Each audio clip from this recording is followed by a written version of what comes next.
Welcome back to my channel. जैसे कि आपको पता है हमारी HRM की सीरीज चल रही है बिकॉज मैम को फाइनल का एग्ज़ाम चल रहा है, उसमें HRM का एग्ज़ाम होने जा रहा है। तो प्लीज़ मेरे चैनल को लाइक और सब्सक्राइब करें जिससे कि आपको नोट्स मिलते रहें और मैं आपको इजी लैंग्वेज में समझाती रहूँ। देखो स्कोप ऑफ HRM क्या होता है। स्कोप ऑफ देखो HRM एक बहुत बड़ी वाइड टर्म है, ये कोई छोटी टर्म तो है नहीं है, ठीक है। Research is behaviour is science.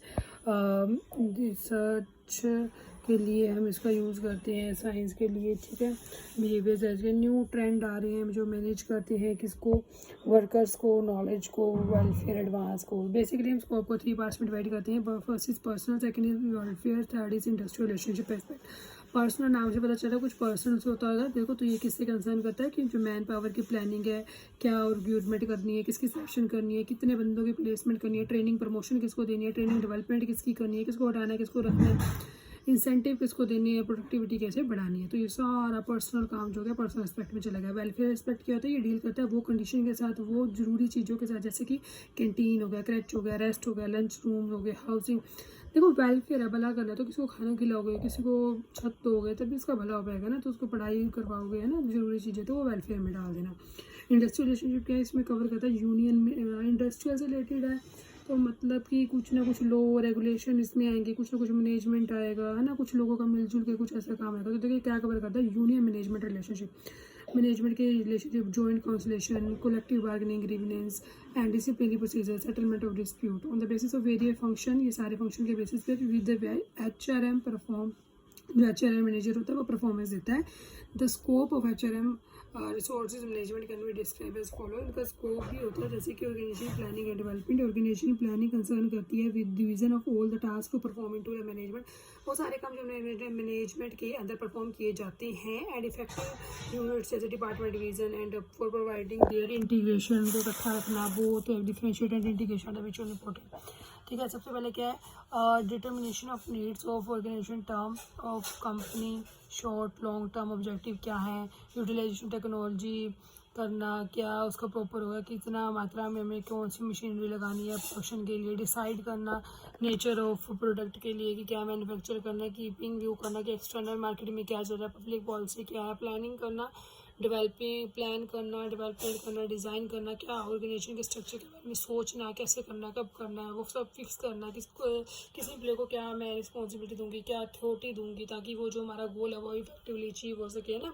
उसके बाद डेवलप करना इंटरपर्सनल रिलेशनशिप को किसके थ्रू, एक डिवीजन ऑफ पोजीशन के through, job and task, the creation of healthy and fruitful interpretation के, ताकि जो मैंने अगर मेरे गोल अच्छे टाइम से अचीव हो जाएंगे, मेरे एम्प्लॉय हैप्पी रहेंगे, तो उससे क्या होगा, हमारा रिलेशन हेल्थी हो जाएगा, अच्छे वाला रिलेशन हो जाएगा किसके साथ, है ना, एम्प्लॉय के साथ।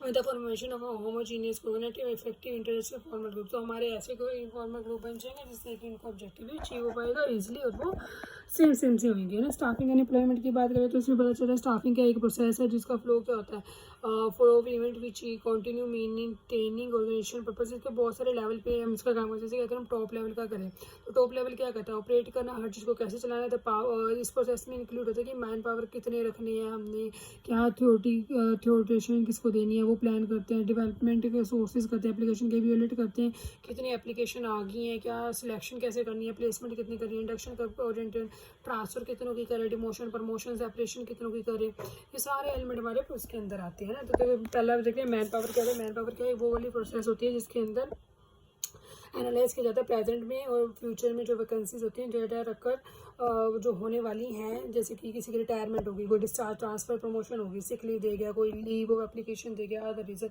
किसी भी कारण वो छुट्टी देके जा रहा है तो वो जगह उसकी खाली पड़ी है डिपार्टमेंट के अंदर, तो उसको फुलफिल तो करना पड़ेगा ना, प्लानर फॉर्मुलेट। तो हम एक प्लान बना लेते हैं क्योंकि तरह के internal shift cut back in power for training and development for present employ, कि हमारा जिस टाइम के एम्प्लॉय है ना उसको हम ट्रेनिंग पावर दे देते हैं कि वो अगर बाई चांस कोई इमरजेंसी आता है तो संभाल सके। For advertising opening on recruitment and hiring new person with appropriate qualification. तो कई बार क्या करते हैं हम एडवर्टाइजमेंट भी दे देते हैं कि किसी बंदे की ये वाली पोस्ट के लिए इतनी बारी हमें क्वालिफिकेशन चाहिए, ये गुण चाहिए उसके अंदर, वो है तो वो आ जाए। रिक्रूटमेंट क्या होता है, ये कंसर्न करता है प्रोसेस है ये भी, जिसके अंदर हम अट्रैक्ट करते हैं क्वालिफाइड और कंपेटेंट एम्प्लॉय को, जो कि डिफरेंट जॉब के लिए होती है, एक जॉब के लिए नहीं होती है ये। इसके अंदर इंक्लूड करते हैं identification of existing source of labour market. कई बार हम पहचानते हैं कि क्या लेबर मार्केट है, the development of new sources क्या चल रहा है, नीड क्या है अट्रैक्ट करने की एक लार्ज नंबर ऑफ एप्लीकेंट को, so good selection may be possible, ताकि अच्छा सिलेक्शन हो सके। सिलेक्शन क्या होती है, ये भी एक प्रोसेस है जिसके अंदर क्या किया जाता है, डेवलपमेंट की जाती है सिलेक्शन पॉलिसी की, और कुछ प्रोसीजर बनाए जाते हैं जिसके थ्रू हम इवेल्युएट करते हैं, मतलब कि जो हमारा एम्प्लॉय है उसकी जो हमारी जॉब के लिए स्पेसिफिकेशन है वो देखते हैं कि वो एम्प्लॉय उसको सेटिस्फाई कर रहा है। तो एक प्रोसेस है जिसके अंदर इंक्लूड किया जाता है डेवलपमेंट किसी की एप्लीकेशन की जो ब्लैंक थी, value and reliable test interview techniques. जैसे इसका एग्जाम्पल है बहुत अच्छा सा लेते थे, जैसे आजकल एंट्रेंस टेस्ट हो रहे हैं, तो उसमें एप्लीकेशन जब हम फिल करते हैं, फॉर्म फिल करते हैं, तो उसमें कोई स्पेसिफिक क्वालिफिकेशन होती है, तो उस स्पेसिफिक क्वालिफिकेशन के हिसाब से वो एप्लीकेंट फिल करता है, और बाद में जब उसकी सिलेक्शन होती है तो उसका कोई रिटन टेस्ट इंटरव्यू वगैरह कंडक्ट किया जाता है ना। और साथ ही उसका क्या किया जाता है कि बहुत सारों में से कुछ को लिया जाता है ना। तो ये सारा अंदर आ जाएगा सिलेक्शन का। प्लेसमेंट क्या है, फिर अगर हमने उसको रख लिया मैंने, तो placement is concern task of placing employ in job. अब मैं उसको जॉब पे लगा दूंगी, विच चाहे वो लड़का हो चाहे वो लड़की है, जो भी उस पर फिट करता है, कीपिंग इन अ व्यू तो जो रिक्वायर्ड हिज और हर क्वालिफिकेशन एंड पर्सनल ट्रेनिंग्स। तो इसमें क्या है, एक व्यू बना देते हैं जॉब रिक्वायरमेंट का हिज और क्वालिफिकेशन के हिसाब से, जो कि उनकी पर्सनैलिटी की नीड्स के अकॉर्डिंग होता है। माई इंडक्शन ओरिएंटेशन क्या है, इसका मीन्स क्या होता है, इंट्रोडक्शन करना एम्प्लॉय को किसी ऑर्गेनाइजेशन के लिए, and the Joy by giving him और हर और पॉसिबल इन्फॉर्मेशन, उन्हें हर इन्फॉर्मेशन देना जो कि ऑर्गेनाइजेशन की history, objective, philosophy, policy, future development objective, product, goodwill in a market and community, सबसे रिलेटेड उन्हें पूरी इन्फॉर्मेशन दे देना कि देखो भाई ये हमारा चल रहा है, हमारे आसपास ये चल रहा है, हमारी इंडस्ट्री के ये गोल हैं, ये ऑब्जेक्टिव हैं, ये फिलॉसफी है, अपॉर्चुनिटीज़ हैं, इन सब का ध्यान रख के आपको काम करना है। उनको इंट्रोड्यूस करवा देते हैं एम्प्लॉय को कि तुमने कब और कैसा काम किसके थ्रू करना है। ट्रांसफ़र क्या होता है, ये भी एक प्रोसेस होती है, इसके अंदर हम प्लेसमेंट करते हैं किसकी एम्प्लॉय की, एक पोजीशन से दूसरी पोजीशन पे कर देते हैं, उसकी एबिलिटी के अकॉर्डिंग की जाती है। ये की कुछ ट्रांसफ़र पॉलिसी और प्रोसीजर कंपनी के अपने अपने होते हैं, हर कंपनी के अलग होते हैं। जो काउंसलिंग एम्प्लॉयज़ होते हैं वो मैनेजमेंट एंड लाइन मैनेजमेंट होता है, वो ट्रांसफ़र करते हैं, विलेट करते हैं ट्रांसफ़र पॉलिसी का प्रोसीजर का। प्रमोशन क्या होता है, कंसर्न करता है कि रिवार्ड देना किसी एम्प्लॉय को ना, उसको हायर पोजीशन पे लेके चले जाना, उसकी रिस्पॉन्सिबिलिटी बढ़ा देना, उसकी पे बढ़ा देना for purpose of fair justice, उसको मतलब कि एक अच्छा इक्विटी पॉलिसी। इसकी भी प्रमोशन के भी अपने कुछ पॉलिसी प्रोसीजर होते हैं जो कि डेवलप किए जाते हैं लाइन मैनेजर और एम्प्लॉय के थ्रू, एडवाइस करी जाती है इन पॉलिसीज़ को, which have been evaluated to find out whether have which ये देखा जाता है कि कब किस कुछ भी नहीं है, तो उसके हिसाब से दिया जाता है। लास्ट वन क्या है हमारा, सेपरेशन नाम से पता चल रहा है रघुना।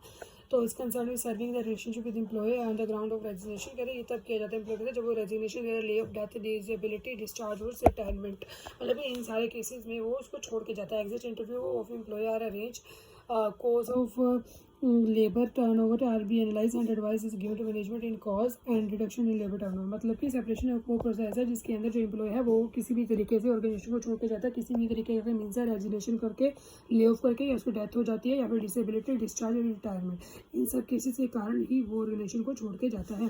एग्जिस्ट करता है इंटरव्यू को जो भी अरेंज किया जाता है। Cause of labour turnover are be analyse, उनको देखा जाता है और एडवाइस किया जाता है लाइन मैनेजर के थ्रू कि क्या हमारा लेबर टर्नओवर होगा। ठीक है, बाकी हम कंटिन्यू करेंगे नेक्स्ट पार्ट में। आपकी वॉचिंग कीप स्टेइंग।